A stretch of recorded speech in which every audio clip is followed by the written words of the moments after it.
Welcome to another episode of A Shepherd Looks at Psalms 23. I want to thank my brother Jeremy Randazzo for being here today as we go over this chapter. Remember, as we're doing this and we're going through these, the way that I kind of started this Bible study is I was reading straight through the chapter and then we discuss it at the end. But I decided to kind of change the format on that. So for the next, for this session, what we're going to do is we're going to read through a portion of the book and then we're going to talk about it. And there's four different sections that we're going to talk about here. So the video itself may be like about an hour long. So that's a little bit long for you.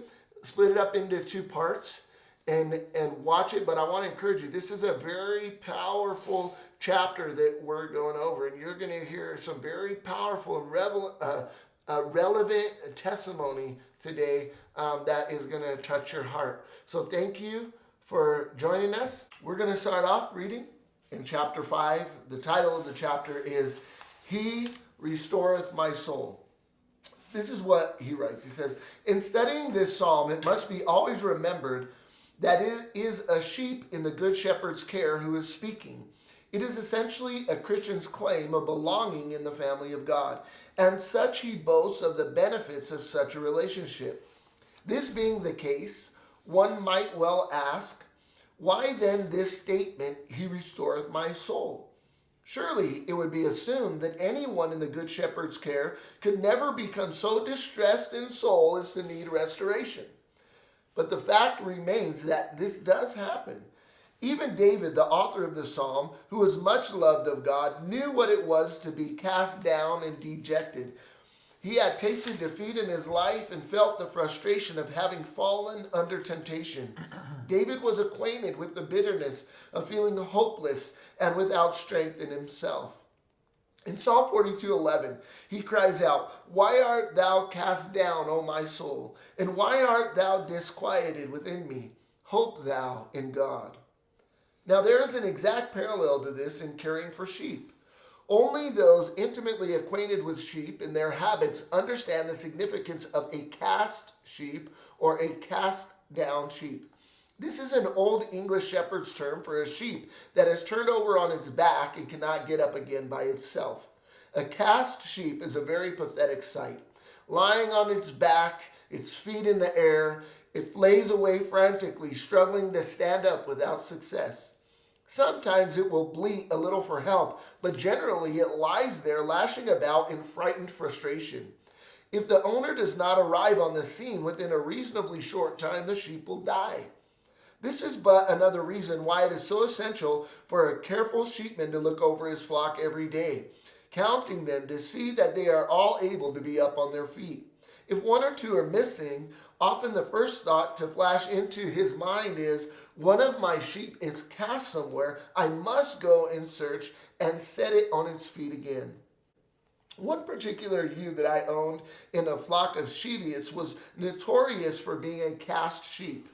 Every spring when she became heavy in lamb, it was not uncommon for her to become cast every second or third day.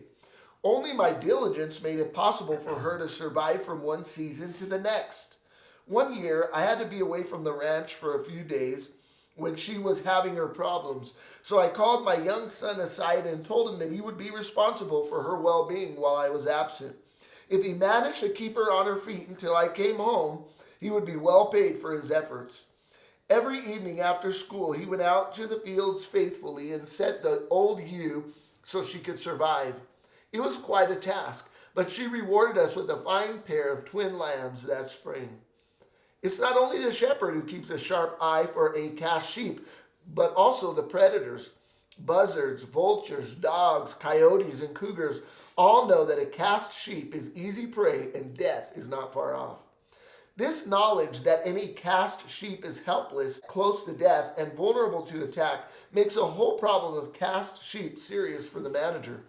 Nothing seems to arouse his constant care and diligent attention to the flock as the fact that even the largest, fattest, strongest, and sometimes healthiest sheep can become cast and be a casualty. Actually, it is often the fat sheep that are the most easily cast. The way this happens is this. A heavy, fat, or long-fleeced sheep will lie down comfortably in some little hollow or depression in the ground. It may roll on its side slightly to stretch out or relax. Suddenly, the center of gravity in the body shifts so that it turns on its back far enough that the feet no longer touch the ground. It may feel a sense of panic and start to paw frantically. Frequently, this only makes things worse. It rolls even further. Now it is quite impossible for it to regain its feet. As it lies there struggling, gases begin to build up in the rumen. As these expand, they tend to retard and cut off blood circulation to extremities of the body, especially the legs. If the weather is very hot and sunny, a cast sheep can die in a few hours. If it is cool and cloudy and rainy, it may survive in this position for several days. If the cast sheep is a ewe with lambs, of course, it's a multiple loss to the owner.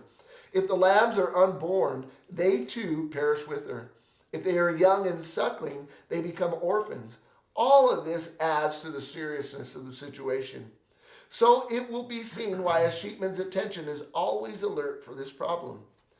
During my own years as keeper of sheep, perhaps some of the most poignant memories are wrapped around the commingled anxiety of keeping account of my flock and repeatedly saving and restoring cast sheep.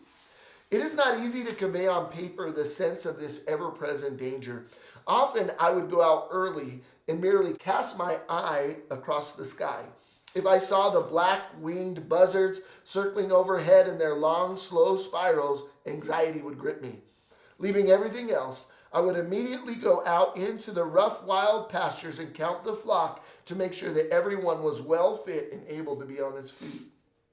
This is part of the pageantry and drama depicted for us in the magnificent story of the 99 sheep with one astray. There is the shepherd's deep concern, his agonizing search, his longing to find the missing one, and his delight in restoring it not only to its feet, but also to the flock, as well as to himself. Again and again, I would spend hours searching for a single sheep that was missing. Then more often than not, I would see it at a distance, down on its back, lying helpless. At once, I would start to run towards it, hurrying as fast as I could, for every minute was critical.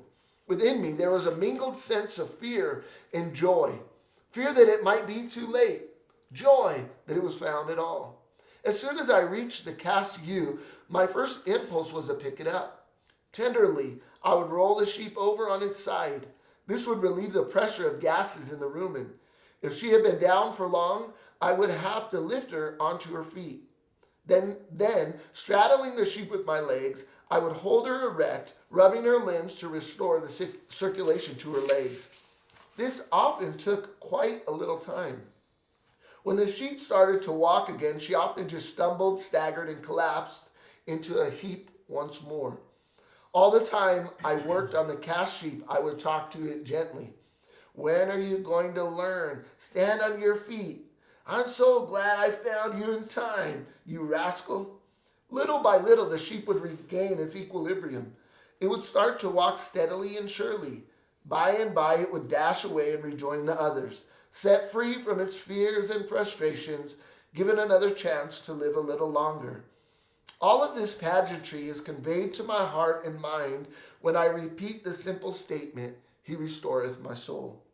There is something intensely personal, intensely tender, intensely endearing, yet intensely fraught with the danger in this picture.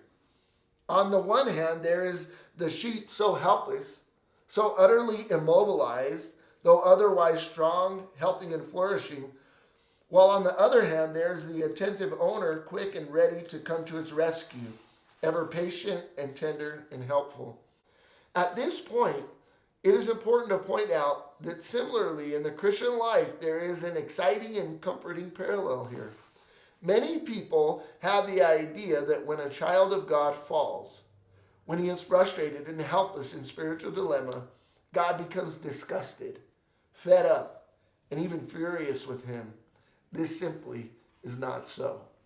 Now, as we stop right there at this point, I think watching Jeremy has been here at Redeemer for 5 years, maybe over 5 years, quite a while. Not quite 5. Been with us. Mm-hmm. And And God has been building him and working in him. And many of the parallels that I saw in me early on in my life with Christ, I saw in his life as well. And this was one of the things that he had to kind of overcome in his mind. And why I wanted him here today was sometimes this idea that when we fall, when we become cast, when we don't do what's right, that God becomes disgusted with us. He doesn't like us. He doesn't want to be around us anymore. And even he's saying it's simply not so. God really just looking to kind of upright us and set us, on our feet again. That one that's off from the 99. So what do you think about that in your life and how that applies to you? When I first came to Christ, I was saved from a whole lot of really deep sin, and I knew about God from an early age, but didn't really know him personally until very recently when he saved me out of a really dark and depraved place in my life. And so my life at the time was really just like characterized by sin in a lot of different ways. There was a lot of addiction to drugs and alcohol and other things. There was a lot of sexual sin, just a lot of bondage in a lot of different areas, bad attitudes, unforgiveness, just a lot of brokenness. And so when God saved me from that, it was a very radical transformation right away. And I felt like just a huge weight was lifted and just that life was over. And I was just convinced that nothing could draw me back to that. And that walking with God was just this new life that I was walking. I really had like a road to Damascus experience where it was just like everything changed for me overnight. And there was never really an acknowledgement of a strong possibility in my mind that I would ever fall back into any of those habits. But what I found as I walked with the Lord was that those attitudes and that brokenness and stuff was still in there. And so there was still kind of, I guess you could maybe call it a fallback mechanism where sometimes things would get hard or even just I would get bored or not know how to cope with things. And so I found myself kind of falling into those bad habits. And as I would, finding myself in that place of defeat, it would almost be like a thing where I would throw my hands up like, well, I guess I blew it. I guess this is over. And I guess I sort of unintentionally trained myself to think of my testimony for Christ as something that was in my past. That's something God had done for me, and now it was up to me, rather than kind of knowing that my testimony is something that's ongoing, that's being built over the course of this walk, and that my deliverance is not a one-time event. It is that, but it's not just that my deliverance is ongoing. And that this process of being cast down and having to have the Lord come and rescue me is not a source of shame, but actually a source of gladness, that God continues to rescue me over and over again. And I really like the picture of the sheep being cast and its legs in the air, and it's just struggling so hard, but no matter how hard it works, it's there until the shepherd comes and delivers him, But and there's that sense of urgency that if he doesn't deliver him, he's falling behind from the rest of the flock. He's lost all these things, and he is vulnerable to predators and could possibly even die in that state, But he never ceases to be the shepherd's sheep. He's the shepherd's sheep through all of that, and the shepherd cares enough about him to go back and restore him. And it's like he talks about there's the one ewe. He recollects that whenever it was heavy with lamb, that it would have a tendency to become cast, and he would go have to save it over and over again. And I found myself in that place several times, like, why do I have this tendency to be like this? And it seems so easy for everyone else, but I keep finding myself in this place of failure. Why am I so heavy laden that I keep finding myself in that place? And I don't know, he kind of gets a little bit more into that in the content coming up, but yeah, and that's really good.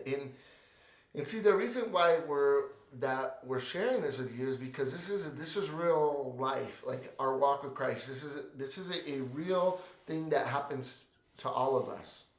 And so it's interesting just how discouraged we can get, feeling again that God is mad at us. He's disappointed with us. He doesn't want us anymore because we're too dirty. In fact, today in church we were singing a song that is called "Clean." And did we sing it today? I thought we did. No, it wasn't today. Maybe it was last Sunday. I don't know. We sing it sometime. We sing it anyway. So, and the idea is, one of the lines of the song is, "There's nothing too dirty that He can't make worthy." Right. And that's a hard thing to get from here to here. Okay, let's read on a little bit. This is what he says. He says, as he goes on, and I'm on page 63, depending on what book you have, you may be on a different page, but it says, one of the great revelations of the heart of God given to us by Christ is that of Himself as our shepherd. He has the same identical sensations of anxiety, concern, and compassion for cast men and women as I had for my cast sheep. This is precisely why He looked on people with such pathos and compassion. It explains His magnanimous dealing with down and out individuals for whom even human society had no use. It reveals why He wept over those who spurned His affection. It discloses the depth of His understanding of undone people to whom He came eagerly and quickly, ready to help, to save, to restore. When I read the life story of Jesus Christ and examine carefully His conduct in coping with human need, I see Him again and again as the good shepherd picking up cast sheep. The tenderness, the love, the patience that He used to restore Peter's soul after the terrible tragedy of his temptations is a classic picture of the Christ coming to restore one of His own. And so He comes quietly, gently, reassuringly to me, no matter where, when, or where, or how I may be cast down. Psalms 56:13. We are given an accurate commentary of this aspect of the Christian's life in these words. Thou hast delivered my soul from death. Wilt not thou deliver my feet from falling, that I may walk before God in the light of living?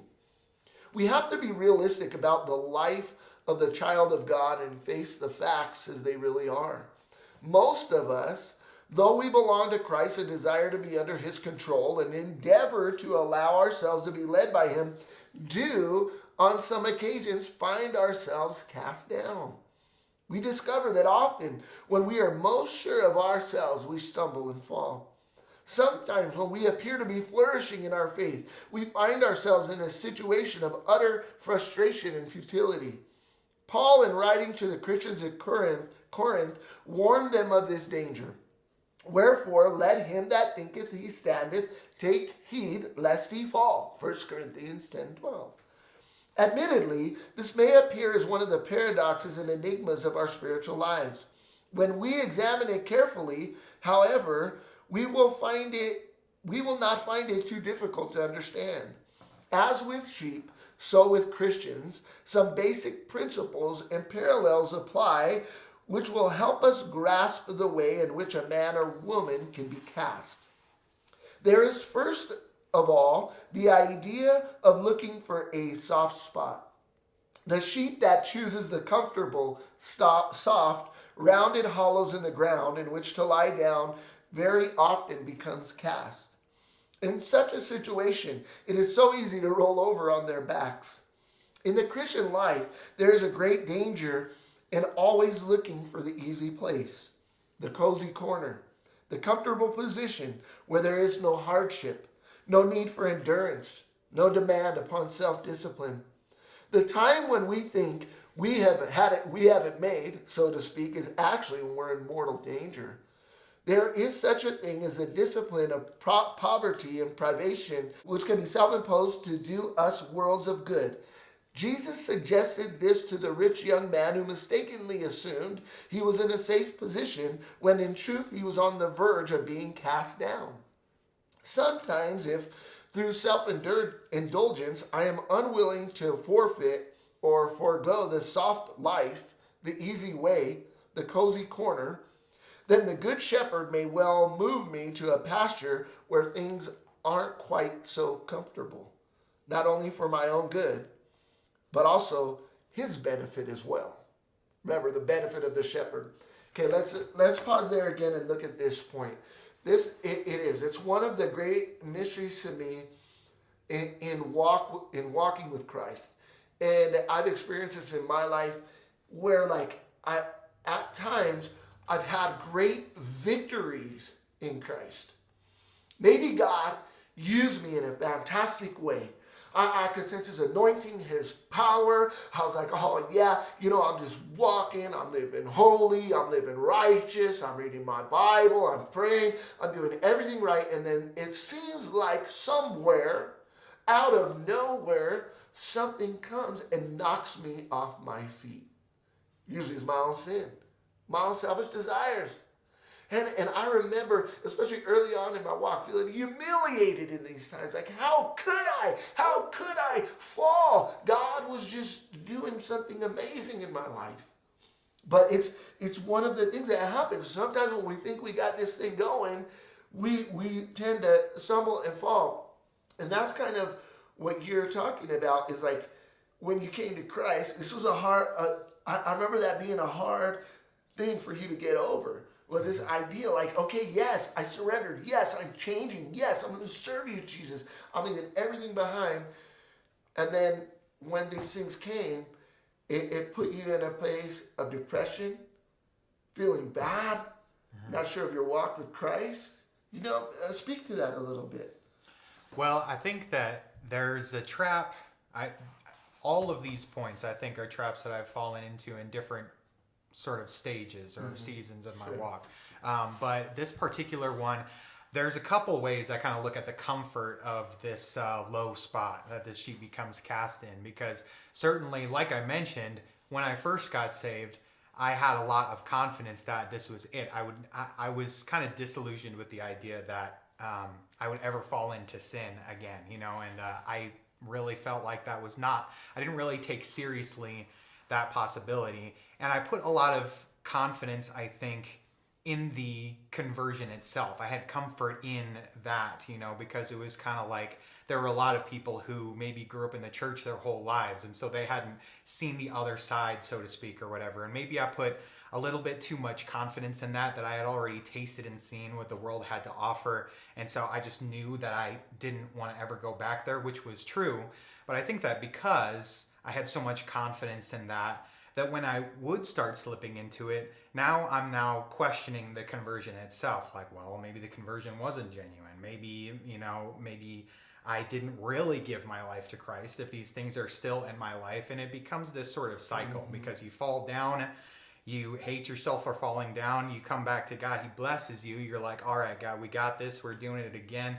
Confident now. The Lord has restored me. I'm good. And then the confidence comes, and then you fool yourself of the same thing all over again. You're walking good. All right, that was some crazy thing that happened in my past, but I'm good now. And then you find yourself in the same place again. So be careful of your confidence lest you fall that's really real. The other side, I think, for me, of the comfort zone is even just becoming complacent in even just the daily Christian life and, coming to church on Sundays and being involved in the church and all these things. And you kind of get in a mode of just being comfortable with your routine, so to speak, of kind of like living this life. And it's occasionally I fall, but then I get back up and the Lord restores me and I'm still plugged into the church and I'm still reading the word and all these things. And so you almost kind of, when the fall happens enough times, you almost kind of become comfortable with the cycle itself, where you're kind of like, well, I guess this is just how the Christian life is. It's just like this constant high and low, high and low, high and low. And you sort of get sort of the fight sucked out of you by that comfort level to where you kind of just accept that I guess we'll never grow past this, so I should just get used to it, and then, but that itself becomes something where you're ultimately cast in that state and need the shepherd to come and get you out of that. Yes. No, that's very, very good. Some of you that are watching this, maybe you have been in repetitive sins, or things that keep pulling you back to that same place. Now, when he was talking about that you earlier, he was talking about, you know, like every day or two, it was happening, right? But then it had the lambs, and then it was not in that same state after that. And that's what we have to know, is that he came to save us completely, to completely deliver us. He doesn't do a halfway job. So we have to keep pressing, even though we may find ourselves cast. And if we bring it back now to right now, what's happening in the world, in our nation, with the coronavirus, all this kind of stuff, I think that one of the things that is happening to me that I see is, like, as a nation, we've kind of become cast. Like, as a nation, we become comfortable. We want the easy way. We want the easy church. We want the comfortable seats. You know, we don't want it too hot. We don't want it too cold. We don't want it too long. I mean, we want this Christian life to be as comfortable as possible. We're American Christians, right? I mean, you know, come on, we're Americans. And then what happens is that sometimes we're in that place, and what he's saying is, this is what he said in one of the last verses. It says, sometimes if through self-indulgence, because that's what's happening, he says that we're unwilling to forego the soft life, the easy life, the cozy corner, then the good shepherd may well move me to a pasture where things aren't quite so comfortable, not only for my own good, but his benefit as well. And maybe, you know, in America, we've just been in too much of a cozy pasture, too blessed. You know, we got everything we need, abundance. We're the only nation in the world that pays to store stuff we don't need. We got all this kind of stuff. And sometimes it feels like in this trial, like God is kind of moving us out and into a place where we are not comfortable. And he wants us to be that way. Let's read on a little bit more. He talks about another aspect, and this is page 65. This is what he says. He says, there is the aspect, too, of a sheep simply having too much wool. Often when the fleece becomes very long and heavily matted with mud, manure, burrs, and other debris, it is much easier for the sheep to become cast, literally weighed down with its own wool. Wool in Scripture depicts the old self-life in the Christian. It is an outward expression of an inner attitude, the assertion of my own desire and hopes and aspirations. It is an area of my life in which and through which I am continually in contact with the world around me. Here is where I find the clinging accumulation of things, of possessions, of worldly ideas beginning to weigh me down, drag me down, hold me down. It is significant that no priest was ever allowed to wear wool when he entered the Holy of Holies. This spoke of self, of pride, of personal preference, and God could not tolerate it. If I wish to go on walking with God and not be forever cast down, this is an aspect of my life which he must deal with drastically. Whenever I found that a sheep was being cast because it had too long and heavy fleece, I soon took swift steps to remedy the situation. In short order, I would shear it clean and so forestall the danger of having the ewe lose her life. This was not always a pleasant process. Sheep do not really enjoy being sheared, and it represents some hard work for the shepherd, but it must be done. Actually, when it is all over, both sheep and owner are relieved. There is no longer the threat of being cast down. While for the sheep there is the pleasure of being set free from a hot, heavy coat. Often the fleece is clogged with filthy manure, mud, burrs, sticks, and ticks. What a relief to be rid of it all. And similarly, in dealing with our old self-life, there will come a day when the Master must take us in hand and apply the keen cutting edge of his word to our lives. It may be unpleasant for a time. No doubt we'll struggle and kick about it. We may get a few cuts and wounds, but what a relief when it is all over. Oh, the pleasure of being set free from ourselves. What a restoration. Again, just an amazing picture of us when we start getting pulled down, weighed down by our old self life.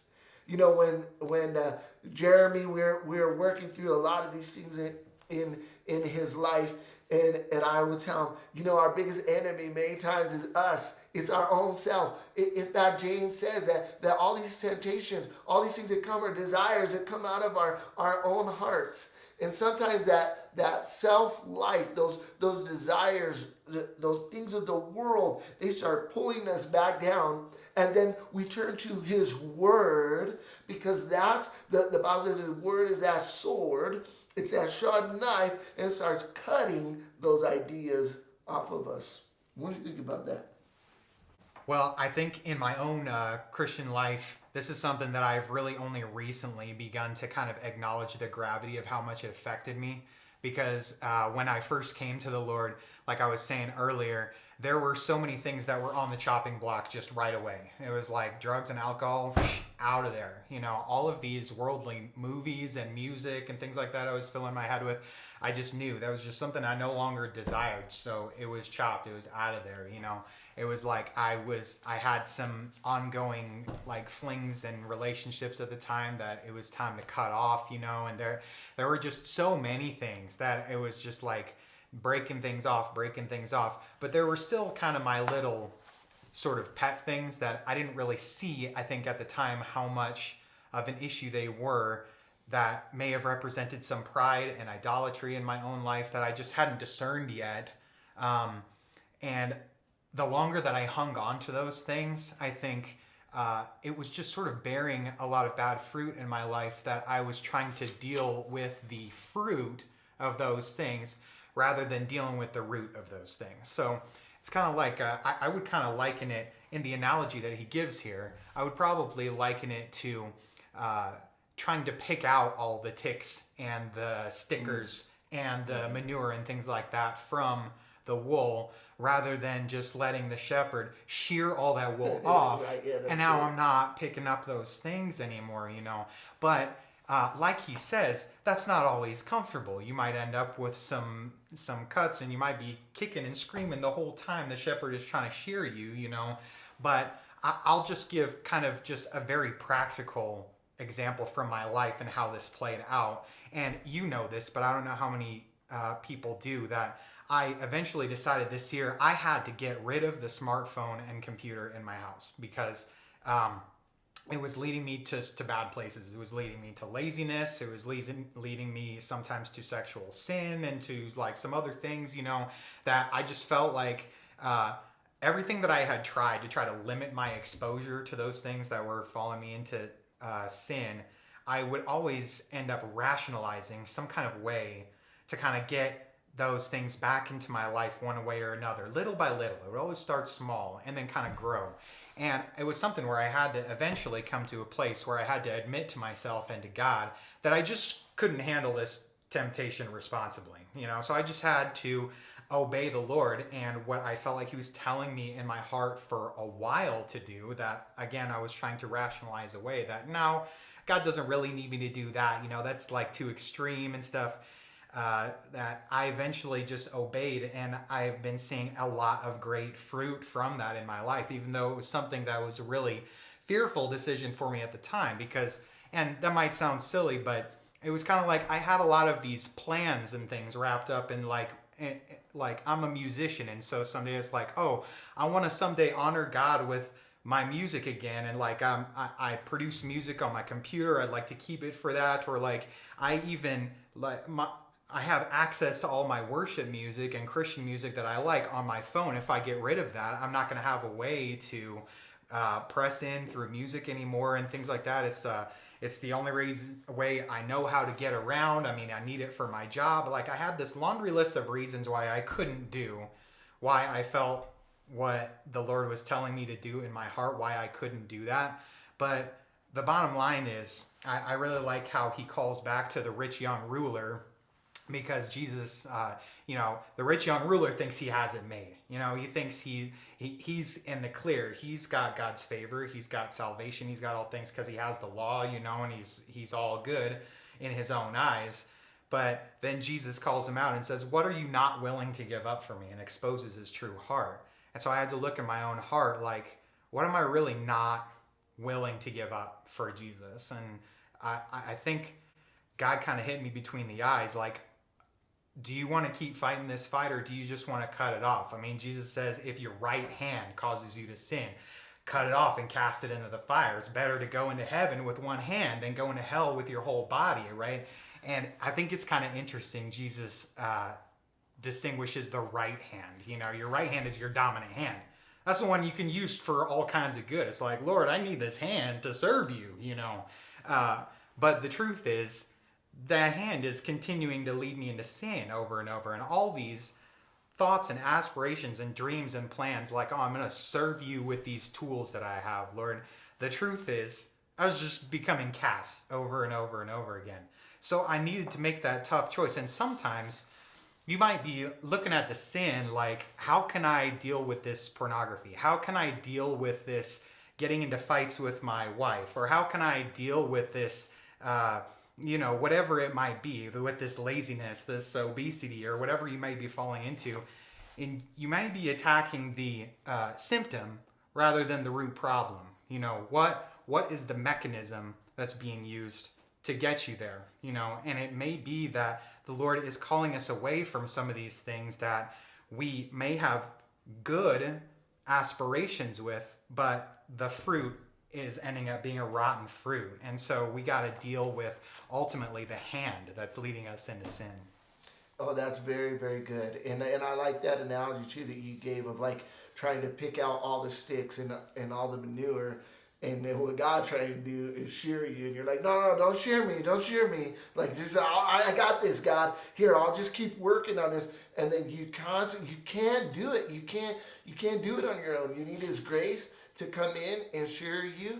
And every mature believer that I met has been through a shearing process in their life. And so somewhere you're going to get to that place. You're going to say, okay, Jesus, do it. I surrender to you. Do it. Shear me. And sometimes He comes in even when we're not surrendering, because we're His sheep and He loves us. He'll just grab us and start shearing us, you know. But that's a wonderful analogy of that. I really like that. It goes on and says, the third chief cause of cast sheep is simply that they are too fat. It is a well-known fact that over-fat sheep are neither the most healthy nor the most productive. And certainly it is the fattest that most often are cast. Their weight simply makes it much harder for them to be agile and nimble on their feet. Of course, once a sheepman even suspects that his sheep are becoming cast for this reason, he will take long-range steps to correct the problem. He will put the ewes on a more rigorous ration. They will get less grain, and then the general condition of the flock will be watched very closely. It is his aim to see that the sheep are strong, sturdy, and energetic, not fat, flabby, and weak. Turning to the Christian life, we are confronted with the same sort of problem. There are men and women who, because they may have done well in businesses or in their careers or their homes, feel that they are flourishing and have arrived. They may have a sense of well-being and self-assurance, which is dangerous. Often, when we are most sure of ourselves, we are the most prone to fall flat. In His warning to the church in Revelation 3:17, God points out that though some considered themselves rich and affluent, they were actually in desperate danger. The same point was made by Jesus in His account of the wealthy farmer who intended to build more and bigger barns, but who in fact faced utter ruin. Material success is no measure of spiritual health, nor is apparent affluence any criteria of real godliness. And it is well for us that the shepherd of our souls sees through this exterior and takes steps to set things right. He may well impose on us some sort of diet or discipline, which we may find a bit rough and unpalatable at first. But again, we need to reassure ourselves that it is for our own good, because He is fond of us, and for His own reputation as the good shepherd. In Hebrews 12, we read how God chooses to discipline those He loves. At the time, it may prove a tough routine, but the deeper truth is that afterward it produces a life of repose and tranquility, free from the fret and frustrations of being cast down like a helpless sheep. The toughness it takes to face life and the formidable reverses which it brings to us can come only through the discipline of endurance and hardship. In his mercy and love, our master makes this part of our program. It is part of the price of belonging to him. We may rest assured that he will never expect us or ask us to face more than we can stand. That's 1 Corinthians 10:13. But what he does expose us to will strengthen and fortify our faith and confidence in his control. If he is the good shepherd, we can rest assured that he knows what he is doing. This and of itself should be sufficient to continually refresh and restore my soul.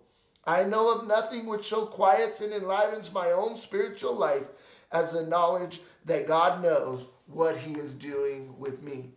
We come back to this point of trust, and specifically trusting in the discipline of God. The Bible says that no one likes discipline. No one likes it. So anybody that's like, I do, God discipline me. I love when God disciplines me. No, that's not real. That's not real. But what you do is you learn to love it. You learn to embrace it because you know that even though it's going to hurt for a moment, the result is going to be lifelong. And so many times in my own life, the Lord has disciplined me. And it's very interesting. For instance, my dad, he had a way about him where like, he was a lot calmer than me, a lot more, laid back or whatever.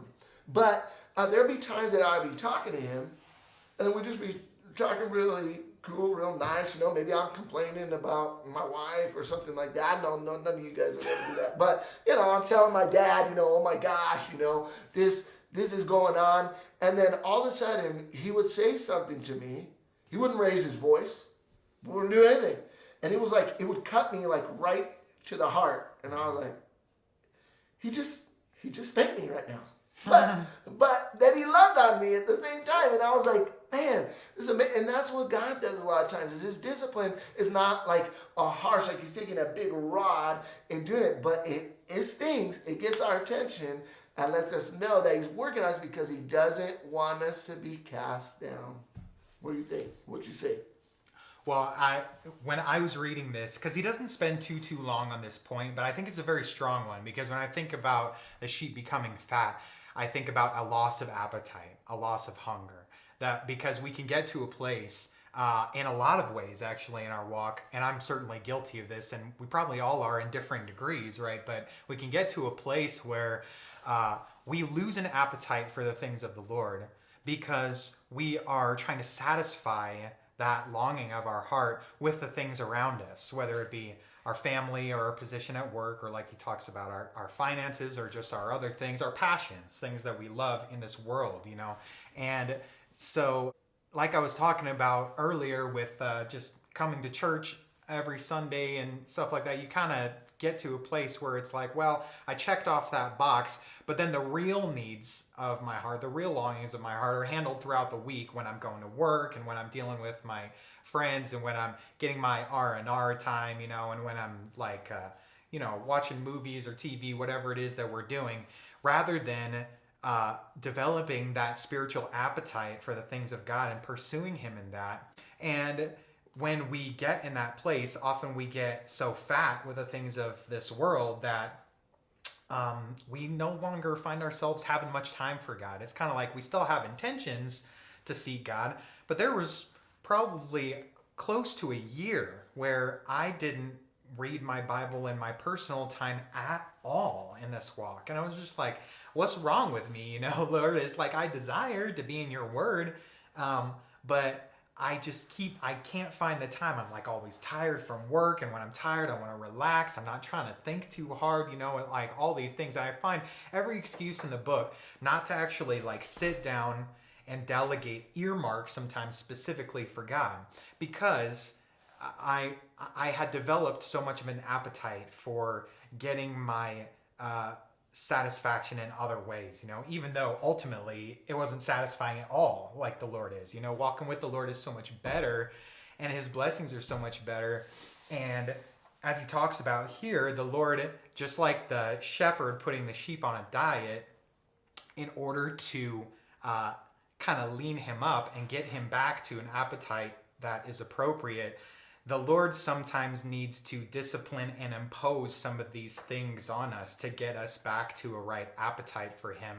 And I think about that, like what you were talking about in this modern time, what the Lord is doing in our society through this virus and through all these restrictions and all of these things, is that we've become so fat on all these things, and we see the Lord withdrawing them from us, withdrawing our concerts and our sports and our, like, we're not going out to eat, and like all of these things that we've become so comfortable with in our lives. It's like the Lord is like, okay, it's time to tighten up a little bit. And I think the Lord in his mercy has given us this kind of period of time where we're really not suffering that much. I mean, not to downplay the struggles that people are going through. I know a lot of people are struggling right now, but man, in other nations, people are being tortured and killed for their faith now, while we're talking about this, not some time off in the distant past, And it's like when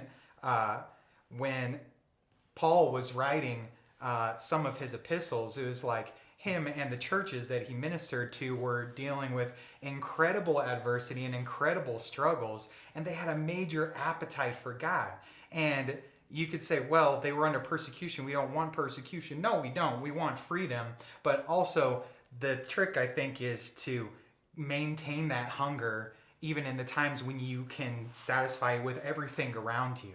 I mean, right now, we still can pretty well satisfy those appetites in our heart with a lot of conveniences that are still around us right now, but that may not always be the case, church, And so I think it's good to, like you've said in some of your messages before, done the call back to the Dos Equis guys, stay thirsty, my friends, just stay thirsty, stay thirsty for the things of God. That way, when the Lord chastens us and withdraws some of those conveniences that we've become accustomed to, we're already in the mode of pursuing him. We're already in the mode of feasting on the things of God. When I have, sometimes when I have felt the need to give up some of these things like my phone and my computer, my movies, all these things, and I see other Christians indulging in some of those things, there's a real temptation to sort of look at it and be like, man, I don't know what's wrong with me. I can't have nothing. But that's a lie. I have everything. I have everything that I need in the Good Shepherd, because he leads me beside the still waters. He restores my soul. He makes me lie down in green pastures. He has everything I need. I don't need these things. For him to withdraw things from me or call me to give up something, it's never a loss. It's never a loss to give something up from God or for God, because what he gives you is just so much more. Yes, amen to that. And when we come back again to discipline, it's trusting in the Good Shepherd. Mm-hmm. Like, do we trust him? Do we trust him in all these different aspects, whether we're cast down because of our own sin?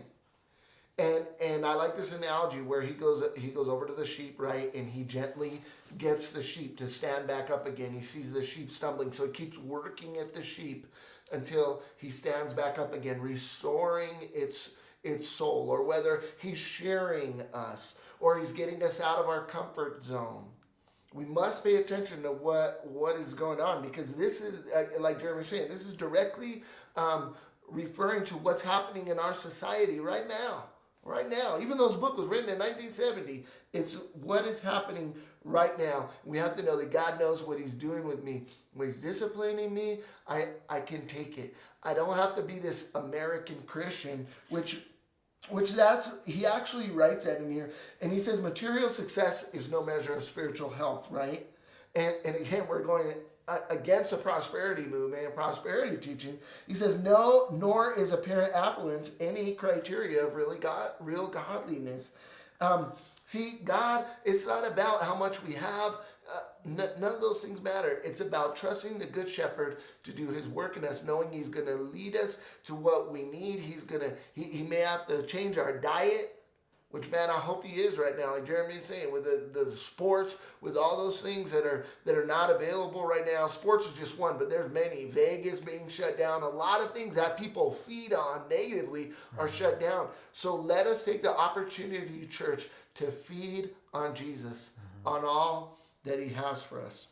Let's pray for you as we get ready to close this out. Father, I just thank you so much that you do restore our soul. And I pray for those that are watching right now that may have been in that place of being cast down, whether it's repetitive sin, the old nature, lack of discipline. I pray that right now you would touch them. Father, I pray that they would not be depressed, walk in depression, but God, that you would give them the grace to stand up knowing that you're there, you care for them, they can trust you, you're watching them, you're keeping them. Strengthen your church in this time, we pray. In Jesus' name, amen. Thank you for joining us so much. We'll catch you on the next episode.